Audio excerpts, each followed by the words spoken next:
বউ পাইয়া সুন্দর স্ত্রী পেয়ে মায়ের কথা ভুলে যেও না। অনেক সাহেব আছে মায়ের কথা ভুলে যায়, স্ত্রীর কথা অনুযায়ী মায়ের উপর অত্যাচার করে, এরকমও বহুত আছে। আল্লাহ পাক বলছেন শোনো, وَقَضَى رَبُّكَ أَلَّا تَعْبُدُوا إِلَّا إِيَّاهُ وَبِالْوَالِدَيْنِ إِحْسَانًا। তোমার প্রভুর পক্ষ থেকে ফয়সালা হয়েছে, চূড়ান্ত সিদ্ধান্ত হয়ে গিয়েছে, আমি আল্লাহর ইবাদতের পর তোমার মা বাপের ইহসান করবে, খেদমত করবে, তাদের জন্য উপকার করবে, তাদেরকে ভালোবাসবে।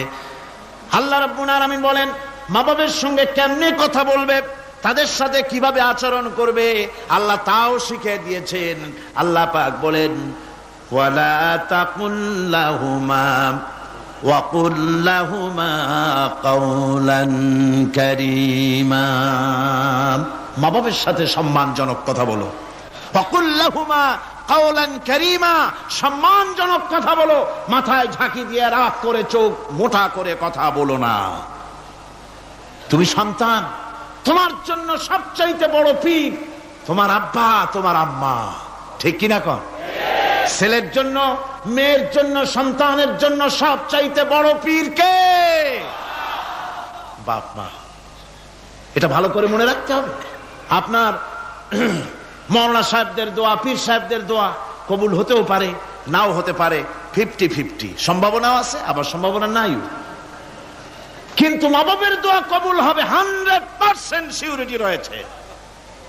রাসূলুল্লাহ বলেছেন 3 জনের দোয়া কবুল হবে, মুস্তাজাবুদ দাওয়াত। কয়জনের দোয়া কবুল হবে? আল্লাহ রাব্বুল আলামিনের হাবিব বলেন 3 জনের দোয়া কবুল হবে আল্লাহর দরবারে। তার মধ্যে একজন হলেন মাজলুম ব্যক্তি, যে ব্যক্তি অত্যাচারিত, যে ব্যক্তি মুসাফির, প্রবাসী, তার দোয়া কবুল হবে। আর মা বাপ যদি সন্তানের জন্য দোয়া করে, ওই দোয়া আল্লাহ রাব্বুল আলামিনের দরবারে মঞ্জুর হয়ে যায়। আল্লাহ রাব্বুল আলামিন মা বাপ সম্পর্কে বলেন, মা বাবের জন্য আমার কাছে দোয়া করবি বান্দারা, আমার কাছে দোয়া করবি। দোয়াটা আল্লাহ পাক শিখাচ্ছেন, রব্বিরহামহুমা কামা রব্বায়ানি সগীরা। পড়েন সবাই, রব্বিরহামহুমা কামা রব্বায়ানি সগীরা। একটু জিকির করেন, লা ইলাহা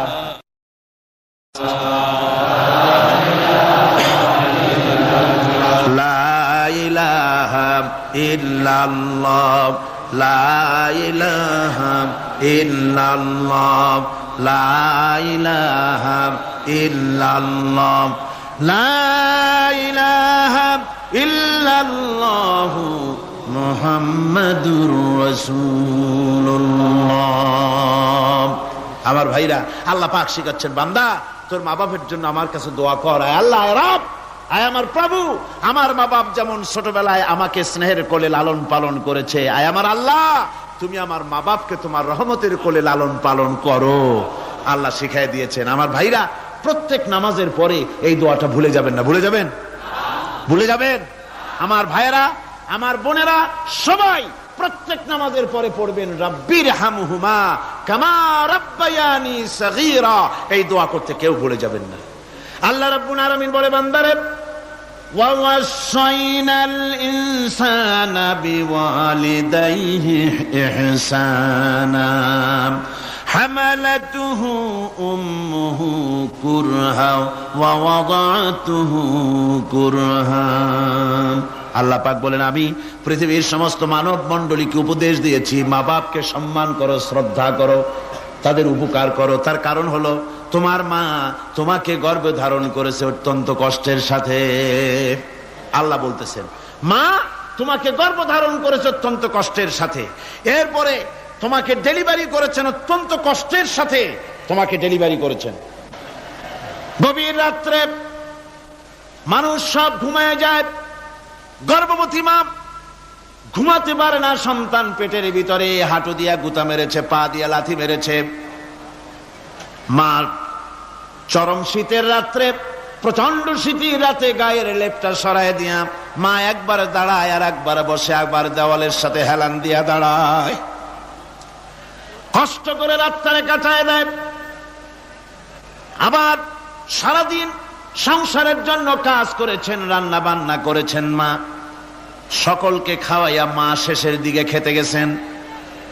যখন নিজে খেতে গেলেন, খাবারের ক্ষুধা নিয়ে পেট ক্ষুধা নিয়ে খেতে বসেছেন, পেটের ভিতরে সন্তান লাথি মেরেছে, পেটের মধ্যে ঘুষা মেরেছে, হাঁটু দিয়া গুতা মেরেছে, ভরা পেটে পেটের ভিতরে সন্তান গুতা মারলো হাঁটু দিয়া মাথা দিয়া। মা ক্ষুধা রয়েছে পেটে, খেতে পারলেন না, বেদনা শুরু হয়েছে। খাবারের থালাটা ঠেলে দিয়ে মা দাঁড়ালেন, বসলেন, চোখের পানি ফেললেন। এভাবে করে মা একটা দুইটা দিন নয়, 10টি মাস পর্যন্ত সন্তানটাকে পেটের মধ্যে নিয়ে, একটা জীবিত মানুষ আর একটা জীবিত সন্তান পেটের মধ্যে নিয়ে নড়াচড়া করছেন, চলাফেরা করছেন। কিতাবের মধ্যে এসেছে রাতের বেলায় মা যে ঘুমাতে পারেন না সন্তানের নড়াচড়ার কারণে, রাতভর ইবাদত করলে যত সওয়াব পাওয়া যেত আল্লাহ ওই সওয়াব মায়ের আমলনামায় লিখে দেন। সন্তান পেটে থাকার কারণে খেতে পারে না, পেট ভরে ক্ষুধায় কষ্ট পায় মা। এই জন্যে 10 মাস ধরে রোজা রাখলে যে সওয়াব হতো আল্লাহ রাব্বুল আলামিন মায়ের আমলনামায় রোজার সওয়াব লিখে দেন। 10 মাস পুরে গেল, সন্তান ডেলিভারির সময় চলে এলো। মায়ের মন বিমর্ষ, সন্তান ডেলিভারি হবে, না জানি মরে যাই নাকি, না জানি অপারেশন লাগে নাকি, কি অবস্থা হবে। মা খেতে পারে না, মুখটা শুকায়া যায়। ডেলিভারির সময় যখন আসে, মা বাবার কাছ থেকে বিদায় নিয়ে যায়, স্বামীকে একান্তে গোপনে ডেকে নিয়ে বলে, প্রাণের স্বামী, দীর্ঘদিন একসঙ্গে ঘর কন্যা করেছি, অপরাধ হয়ে যেতে পারে, আমারে মাফ করে দিও। আমার মনে হয় এবার আমি আর বাঁচবো না। সংসার থাকলো, চাবি থাকলো, সব বুঝে নাও, আমারে মাফ করে দিও। মা চলে গেল সতিকা গৃহে, ক্লিনিকে চলে গেল, অপারেশন থিয়েটারে চলে গেল, অথবা ডেলিভারির জায়গায় চলে গেল। ডেলিভারি পেইন শুরু হয়ে গেল, বেদনা শুরু হয়ে গেল। এক একটা বেদনা যেন মায়ের এক একটা মৃত্যু যন্ত্রণা শুরু হয়ে যায়। এমন যন্ত্রণা, প্রসব বেদনা দুনিয়ার ভুক্তভোগী মা ছাড়া আর কেউ জানে না। এই চরম বেদনার ভেতর দিয়ে, চরম কষ্টের ভিতরে মা যখন একটা বাচ্চা প্রসব করলো, জিহাদের ময়দানের মতো মা রক্তাক্ত হয়ে গেলেন, সন্তান দুনিয়ায় এলো। মা তখন অস্থির থাকেন। এত বড় বিরাট কষ্টের ভিতরে আল্লাহ রাব্বুল আলামিন বলেন, সন্তান যখন ডেলিভারি হয়ে গেল, মায়ের মনের ভিতরে আমি তখন এই ফিলিংস, এই টেন্ডেন্সি জাগ্রত করে দিই, দেখ কি হয়েছে। মা তখন দেখতে চায় কি হয়েছে। মায়ের সামনে যখন এত কষ্টের, হৃদয় বিংড়ানো, কলিজার 32টি নাড়ি ছেঁড়া যন্ত্রণার সন্তান যখন মায়ের চোখের সামনে আসে, আল্লাহ পাক বলেন, মা যখন তার ছেলের মুখের দিকে তাকায়, মেয়ের মুখের দিকে তাকায়, আল্লাহ বলেন 10 মাসের পেটে ধরা কষ্ট আর ডেলিভারির সব কষ্ট মায়ের মন থেকে মুছে ফেলে দেই। আল্লাহ রাব্বুল আলামিন বলেন, খবরদার দুনিয়ার মানুষ, এমন মায়ের সাথে নাফরমানি করবি না, এ মায়ের সাথে নাফরমানি করবি না, মাকে সম্মান করবি, মার কাছে দোয়া চাবি। দুনিয়ায় যদি সম্মান চাও, রিজেক্ট চাও, মায়ের পায়ে ধরে কাঁদো। মায়ের জাতি অনেক সম্মান তার। রাসূল করিম সাল্লাল্লাহু আলাইহি ওয়াসাল্লামকে প্রশ্ন করা হয়েছে, হুজুর খেদমত করবো কার? হুজুর কয় মায়ের। তারপরে কার? হুজুর কয় মায়ের। তারপরে কার? হুজুর বলেন মায়ের। তারপরে কার? তোমার পিতার। 3 গুণ। তোর মায়ের মর্যাদা 3 গুণ বেশি, তোর বাপের চাইতে মর্যাদা বেশি। সুবহানাল্লাহ পড়ে। আর আজকে ইসলামের শত্রুরা তারা বলে যে ইসলাম নারীর অধিকার আদায় করে নাই। নারীর অধিকার ইসলাম দেয় নাই তো কে দিয়েছে?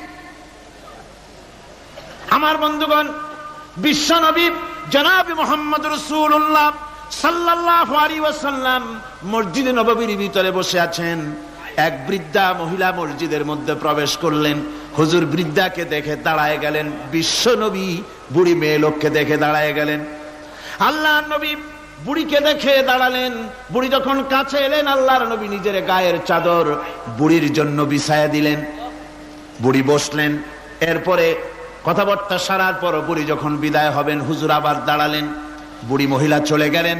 সাহাবায়ে কেরাম বলেন, ইয়া রাসূলুল্লাহ, কিছুই বুঝলাম না, একজন বৃদ্ধা মহিলার জন্য বিশ্ব নবী দাঁড়ান আর গায়ের চাদর বিছান, আমরা বড় আশ্চর্য হয়ে গেলাম। নবীজি বলেন, ও আমার সাহাবীরা, তোমরা জানো না এই মহিলা কি চিনতে পারো নাই? আমি আমার মায়ের দুধ আমার জীবনে কিসমতে তেমন হয় নাই, আমি আমার মায়ের দুধ তেমন কিসমতে পাই নাই। যার বুকে দুধ খেয়ে, যার কোলে কাখে চড়ে আমি বড় হয়েছি, আমার সেই দুধ মা ইনি হযরতে হালিমাতুস সাদিয়া, আমার সেই দুধ মা। রাসূলুল্লাহ নিজে সম্মান দিয়েছেন মায়ের। খবরদার, মাকে অসম্মান করবেন না, মাকে সম্মান করবেন, মাকে শ্রদ্ধা করবেন। আমার বন্ধুগণ, আলেম ওলামা পীর বুজুর্গদের জন্য হাদিয়া তো দেন, আপনারা কোনো নিষেধ নাই, দেন। হাদিয়া দেওয়াও সুন্নত, নেওয়াও সুন্নত, দিবেন, আমি কোনো নিষেধ করি না। কিন্তু আমি বলতে চাই, পীর বুজুর্গদের কাছে, আলেম ওলামাদের কাছে হাদিয়া দিয়া আল্লাহরে যত না খুশি করতে পারবেন, এই ডালিম বেদানার মৌসুমে বেদানা একটা ভেঙে নিজ হাতে যদি মায়ের মুখে তুলে দেন, আল্লাহর আরশ খুশি হয়ে যাবে, আল্লাহর আরশ আজিম খুশি হয়ে যাবে, আল্লাহ পাক খুশি হয়ে যাবেন। মায়ের খাওয়াও, বাপকে খাওয়াও, তোমার সবচেয়ে বড় পীর তিনি। সুবহানাল্লাহ, পড়ো সুবহানাল্লাহ। মা বাপ যদি একটু দোয়া করে দেয়, তোমার জিন্দেগির কাম শেষ। একটু বদদোয়া করলে জাহান্নামে যাবা। কোন পীর সাহেব বদদোয়া করলে জাহান্নামে যাবে এমন কথা নয়, কোন মাওলানা বদদোয়া করলে দোজখে যাবে এমন কথা নয়। রাসূল বলেছেন, হুমা জান্নাতুকা ওয়া নারুকা, মা বাপ তোমার বেহেশত, মা বাপ তোমার জাহান্নাম। মা বাপ যদি অসন্তুষ্ট হয় দোজখে যাবি, আর মা বাপ যদি খুশি আল্লাহর জান্নাতে চলে যাবি। সুবহানাল্লাহ, সুবহানাল্লাহ, সুবহানাল্লাহ। মায়ের পায়ের তলে তোর বেহেশত। আমরা পুরুষ, আমাদের গত বছরও বলেছি, আমরা পুরুষ, আমাদের পায়ের তলে জুতা। আমাদের পায়ের তলে কি? শুধু জুতা। আর আমার মা, আমার মায়ের জাতি যারা এই প্যান্ডেলে বসে আছেন, আমার মায়েরা, বোনেরা, মায়ের জাতি যারা পৃথিবীতে, মায়ের জাতির পায়ের তলে আল্লাহর বেহেশত। সুবহানাল্লাহ। নারীর মর্যাদা ইসলাম দেয় নাই, কে দিয়েছে? আল্লাহ দিয়েছেন, আল্লাহর রাসূল দিয়েছেন। আমার বন্ধুগণ, হযরত বাইজিদ বুস্তামি, ছোট্ট বাচ্চা ছেলে, গভীর রাত্রে মা অসুস্থ, পানির পিপাসায় জেগে উঠেছেন। বাবারে, পিপাসায় শেষ হয়ে গেলাম, পানি দাও। ছেলে ঘরের ভিতরে পানি না পেয়ে বাইরে দৌড়াদৌড়ি করলেন। অনেক দূর থেকে পানি নিয়ে এসে দেখেন মা ঘুমায় গেছেন। পানি নিয়ে দাঁড়ানো, পৌষ মাস, মাঘ মাসের শীতের রাত, ফজরের সময় মায়ের ঘুম ভেঙে গেল। তাকিয়ে দেখেন বাইজিদ দাঁড়ানো, হাতে পানি থরথর করে কাঁপছে। জিজ্ঞাসা করে, বাইজিদ তুমি দাঁড়ানো কেন? ছোট্ট বাচ্চা বলে, মা পানি চেয়েছিলে তুমি গভীর রাত্রে, পানি ঘরে ছিল না, অনেক দূর থেকে আনতে হয়েছে। মা বলছে, ঘুমাও নাই কেন গ্লাস থুইয়া? বাচ্চা বলে, ঘুমাই নাই, তুমি যদি আবার পানি চাও সময় মতো যদি দিতে না পারি, মা তোমার কষ্ট হবে, এই জন্য ফজর পর্যন্ত আমি দাঁড়ায় আছি, কখন তুমি পানি চাও। মা হাতের থেকে পানি নিয়ে পান করলেন। বাইজিদকে বিছানার উপরে আরাম করে কম্বল দিয়ে ঘুম পড়াইয়া দিলেন। হযরত বাইজিদের মা উযু করে ফজরের নামাজ পড়ে সিজদায় চলে গেলেন। চিৎকার মেরে কেঁদে বলেন, আমার রব, আমার আল্লাহ, আমি আমার বাইজিদের মা, আমি মা হয়ে বাইজিদের জন্য দোয়া করি। বাইজিদ আমার জন্য আজকে যা করেছে, আমি মা, আমার কলিজা ঠান্ডা হয়ে গেছে। আয় আল্লাহ, আমি বাইজিদের জন্য দোয়া করি, তুমি তাকে সুলতানুল আরিফিন বানাইয়া দিও। মঞ্জুর হয়ে গেল আল্লাহ পাকের কাছে দোয়া। আমার ভাইরা, আল্লাহ পাক বলছেন, খবরদার, আমার ইবাদতের পরে মা বাপ, আল্লাহর ইবাদতের পরে কারা? মা বাপ। মা বাপকে সম্মান করো, শ্রদ্ধা করো, মোহাব্বত করো, কিসমত খুলে যাবে, কিসমত খুলে যাবে। মা বাপকে সম্মান করো। হযরত আবু হুরায়রা রাদিয়াল্লাহু তাআলা আনহু রাসূলের সামনে এসে কাঁদতেছেন। হুজুর বলছেন, আবু হুরায়রা কাঁদো কেন? কাঁদো কেন? রাতের বেলা কাঁদো কেন? হযরত আবু হুরায়রা বলছেন, হুজুর আমাকে মা মেরেছেন। হুজুর বলছেন, মা মারলো কেন? কোন অপরাধ করেছো? কোন গোস্তাখি করেছো? আবু হুরায়রা বলছেন, না হুজুর, কোন গোস্তাখি করি নাই। তবে মারলো কেন? হযরত আবু হুরায়রা বলছেন, হুজুর আমি আপনার দরবার থেকে ফিরতে রাত হয়ে গিয়েছিল। মা জিজ্ঞেস করলেন, আবু হুরায়রা এত রাত্রে কোথায় ছিলে? বললাম, আমি ছিলাম যে কদম চুমতে পারলে দুনিয়া ধন্য হয়, সেই দরবারে নববীর কদম মোবারক থেকে আসতে আমার দেরি হয়েছে। আমার মা মুশরিকা, আপনার নাম শুনে তার গায়ে আগুন জ্বলে উঠলো, আমাকে ধরে মারা আরম্ভ করলো। বলল, হয় আমার বাড়ি ছাড়বি আর না হয় মুহাম্মদ সাল্লাল্লাহু আলাইহি ওয়াসাল্লামের দরবার ছাড়বি। আমি বললাম, আমার মা, তুমি বুড়ি মানুষ, তোমার গায়ে যত শক্তি আছে সমস্ত শক্তি দিয়ে আমারে পিটাও, আমারে মারো। মারতে মারতে আমাকে বাড়ি থেকে তুমি বের করে দাও। তোমার বাড়ি শুদ্ধ, তাম দুনিয়া ছেড়ে দিতে পারি, আল্লাহর নবীর কদম মোবারক ছেড়ে দিতে পারি না। হুজুর, আমার মা আমাকে গলা ধাক্কা দিয়ে বের করে দিয়েছেন। হুজুর বলছেন, আবু হুরায়রা তোমার মা তোমাকে মেরেছে, তুমি আমার কাছে নালিশ করছো? আমার তো এখানে ইন্টারফেয়ার করার কিছুই নেই। সুবহানাল্লাহ, সুবহানাল্লাহ। মা তোমাকে মেরেছে, এখানে আমার করার কিচ্ছু নাই। বিশ্ব নবী বলছেন, এত বড় পাওয়ারফুল নবী, লেজিসলেটিভ পাওয়ার, সারে আল্লাহ তাকে বানিয়েছেন শরীয়ত প্রণেতা। কোরআন শরীফ, কোরআন শরীফে শুধু হালাল ও হারামের, হালাল এবং হারামের, বৈধ এবং অবৈধের সীমারেখা শুধু কোরআনই ঠিক করেন, রাসূলের জন্য আল্লাহ ছেড়ে দিয়েছেন। আল্লাহ রাসূলও হারাম, হালাল এবং হারামের বৈধ, বৈধতা অবৈধতার সীমারেখা নির্ধারণ করেছেন। এত বড় ক্ষমতা তার, এত বড় পাওয়ারফুল বিশ্বনবী, তিনি বলছেন মা মেরেছে, আমার করার কিছু নাই। চিন্তা করেন কত বড় কথা, এ কথার লোড কত। হযরত আবু হুরায়রা বলেন, ইয়া রাসূলুল্লাহ, মা মাকে মেরেছেন, আমি আল্লাহর নবীর কাছে মায়ের বিরুদ্ধে নালিশ করতে আসি নাই। বললেন, কেন এসেছো? হযরত আবু হুরায়রা বলেন, হুজুর এসেছি একটা কারণে, আমি জানি আল্লাহ নবী যদি আল্লাহর দরবারে হাত উঠায়া কোনো জিনিস বলে, আল্লাহ রাব্বুল আলামিন সঙ্গে সঙ্গে মঞ্জুর করে নেন। হুজুর আমি এসেছি, মেহেরবানি করে দোয়া করুন আমার মাকে যেন আল্লাহ হেদায়েত নসিব করে দেন।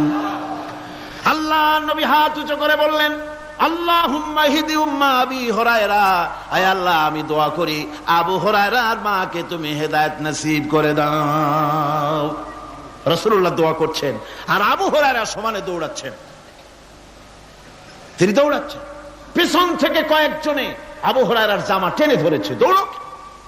তাদের জানা আবু হুরায়রা খুব ভদ্রলোক মানুষ, কোন ঝড় ঝামেলার মধ্যে থাকে না, রাগ শাক করে না, চিৎকার মারে না, দৌড় মারে না, এত ভদ্র শরীর, দৌড়ায় কেন? না জানি কোন বিপদ বুঝি ঘটে গেছে। পিছন থেকে জামা টেনে ধরে বলে, দৌড়াও কেন? হযরত আবু হুরায়রা জামা সাহাবীর হাত থেকে ছিনায় নিয়ে বলেন, জামা ছেড়ে দাও, আমাকে দৌড়াতে দাও। আমি দৌড়াইয়া বাড়ি যে দেখতে চাই, আমি দৌড়াইয়া আগে আমার বাড়ি পৌঁছতে পারলাম না, আমি যাওয়ার আগে আমার আল্লাহর নবীর দোয়া আমার বাড়ি পৌঁছে গেছে, আমি এইটা দেখতে চাই। হযরত আবু হুরায়রা বাড়িতে গিয়ে দরজা নক করলেন, ভেতর থেকে আওয়াজ এলো, কে? হযরত আবু হুরায়রা বলেন, মা আমি তোমার আবু হুরায়রা ফিরে এসেছি। মা বলছেন, বাবা অপেক্ষা করো, দরজা খুলতেছি। হযরত আবু হুরায়রা বলেন, মায়ের গলার আওয়াজের ভিতরে শিরকিয়াতের কর্কশতা পেলাম না, মায়ের গলার আওয়াজের ভিতরে তাওহীদের গন্ধ পেলাম। আমার মনে হলো নবীজির নিক্ষিপ্ত তীর তার নিশানায় পৌঁছে গেছে। কিছুক্ষণ পর মা আমার বেরিয়ে এলেন, মাথা থেকে চুলের থেকে বুড়ি মানুষ, সাদা চুলের ভিতর থেকে পানি পড়তেছে। মা বলল, বাবারে তোমারে মারার পর আমি বড় অনুতপ্ত হয়েছি, অনুশোচনা করেছি, আমি গোসল করেছি, মনে মনে ভাবলাম আমার ছেলে তো কোনো খারাপ জায়গায় যায় নাই, কেন তারে মারলাম, আমি বড় লজ্জায় পড়েছি তোমারে মেরে। ও আমার আবু হুরায়রা, আমি গোসল করেছি, পবিত্র হয়ে গেছি, জলদি করে আমাকে নিয়ে চলো বিশ্ব নবী জনাবে মুহাম্মদুর রাসূলুল্লাহর দরবারে। হযরত আবু হুরায়রার মা ঘোষণা করলেন, আশহাদু আল্লা ইলাহা ইল্লাল্লাহু ওয়াহদাহু লা শারীকা লাহু ওয়া আশহাদু আন্না মুহাম্মাদান আবদুহু ওয়া রাসূলুহু। আমার ভাইরা, মা বাপ সবচেয়ে সম্মানের জিনিস। আল্লাহর ইবাদতের পরই মা বাপের খেদমত করতে হবে। আল্লাহ পাক বলছেন, বান্দারে দেখ, মায়ের পেট থেকে আনলাম, মায়ের বুকের মধ্যে মহব্বত পয়দা করলাম, এত মহব্বত দিলাম তোর উপরে, যে কোনো বিদেশে যান, যেখানে যান, বাড়িতে ফিরলে পরে সকলে ছেলে মেয়ে ভাই বোন সবাই দেখবে সুটকেসে আমার জন্য আনছে কি, সবাই চিন্তা করবে আমার জন্য কি এনেছে। একমাত্র মা সন্তানের মুখের দিকে তাকাবে কখন খাইছে সে। সুবহানাল্লাহ, সুবহানাল্লাহ, আমার বাসার মুখখানে শুকনা, তুই বুঝি আজকে কিছু খাইস নাই। বিদেশে যেসব সন্তান থাকে, মা কাটা কবুতরের মতো ছটফট করে। আমার ছোটবেলার কথা আমি দেখেছি সরসিলা মাদ্রাসা পড়তাম, আব্বা টাকা দিতেন মাদ্রাসায় যাওয়ার সময়, আবার মা আবার মুরগির ডিম বিক্রি করা, বিভিন্ন জিনিস বিক্রি করা বা বাজার করা পয়সা, উদ্বৃত্ত কিছু পয়সা আব্বার অজান্তে আমার হাতের মুঠার মধ্যে দিয়ে দিতেন। যখন মাদ্রাসার দিকে রওনা হয়েছি, পর্দার আড়াল থেকে দরজা থেকে দেখতাম, যতক্ষণ তাকায় দেখতেছি চোখ থেকে পানি দরদর করে পড়তেছে। সুবহানাল্লাহ, মা কি জিনিস! আল্লাহ আল্লাহ আল্লাহ। বিদেশে যদি কারো সন্তান মারা যায়, সবার জানার আগে কবি বলতেছেন, বিদেশে বিরাজ্য যার পুত্র মারা যায়, পশু পক্ষী না জানিতে আগে জানে মায়।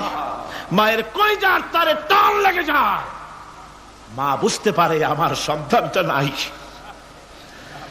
আহারে মা! আমার বন্ধুগণ, মা যার বেঁচে আছে বেয়াদবি করেছেন, পাও ধরে মাপ নিয়ে নেবেন, পাও ধরে মাপ নিয়ে নেবেন। মা তো পাও ধরে দেখবেন মাফ করে দিবে। সুবহানাল্লাহ, সুবহানাল্লাহ, কত দরদ তার বুকের মধ্যে।